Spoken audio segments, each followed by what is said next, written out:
नमस्कार, आप सभी दर्शकों को आप सभी का स्वागत है। यदि जन्म कुंडली में द्वितीय भाव का स्वामी ग्रह अर्थात धन भाव का स्वामी ग्रह छठे भाव में, आठवें भाव में या द्वादश भाव में, इन तीन भावों में से किसी एक भाव में धन भाव का स्वामी ग्रह विराजमान हो और केंद्र अर्थात प्रथम भाव, चतुर्थ भाव, सप्तम भाव और दसम भाव, ये चारों भाव खाली हों। इन चारों भावों में कोई भी ग्रह विराजमान ना हो और धन भाव का स्वामी ग्रह छठे भाव में, आठवें भाव में, द्वादश भाव में, इन तीन भावों में से किसी एक भाव में यदि विराजमान हो तो इस योग के प्रभाव से जातक जीवन पर्यंत धन का संचय नहीं कर पाता है। बहुत पैसा कमाए, बहुत धन उसके पास हो, लेकिन उस धन का संचय उसके जीवन में नहीं रहता है। अर्थात बहुत कमाई होने के बाद भी जातक यदि सोचे कि मैं धन का संचय कर सकूं, कुछ पैसा मैं अपने बैंक अकाउंट में या मैं पैसे को अपने पास रख पाऊं, ये संभव नहीं है। जाहिर सी बात है कि कहा गया है कि ज्योतिष शास्त्र में कि यदि धन भाव का स्वामी ग्रह व्यय भाव में अर्थात बारहवें भाव में यदि विराजमान हो जाए तो बारहवां भाव व्यय का स्थान है। तो धनेश यदि व्यय में चले जाए तो जातक का धन जो है वह व्यय होता है, वह लगातार खर्च होते हैं।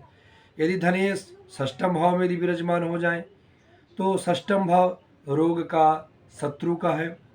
तो जातक का जो धन है वो रोग में या शत्रुओं से लड़ने में खर्च हो जाता है।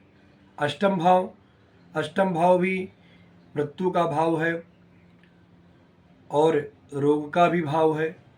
तो जातक का जो धन का व्यय है वो किसी को बचाने के उसमें किसी की मृत्यु होने वाली है या मृत्यु तुल्य उसे कष्ट हो रहा है, अत्यधिक उसे बीमारी है, उसे बचाने के लिए जातक अपने धन का व्यय कर देता है।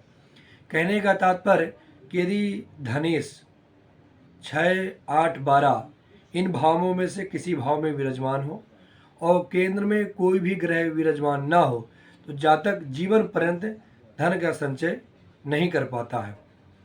यदि इस प्रकार का आपकी कुंडली में योग है और आप इस समस्याओं से लगातार पीड़ित हैं, जूझ रहे हैं, तो आज अब मैं आपको एक सहज उपाय बताता हूँ। इस उपाय के प्रभाव से योग का जो प्रभाव है वह कुछ कम हो सकता है, अपितु योग पूर्ण रूपेण समाप्त नहीं हो सकता। योग का जो फल है वह पूर्ण रूपेण समाप्त नहीं हो सकता, लेकिन बहुत हद तक उसका प्रभाव जो है, दुष्प्रभाव जो है, वह समाप्त हो सकता है।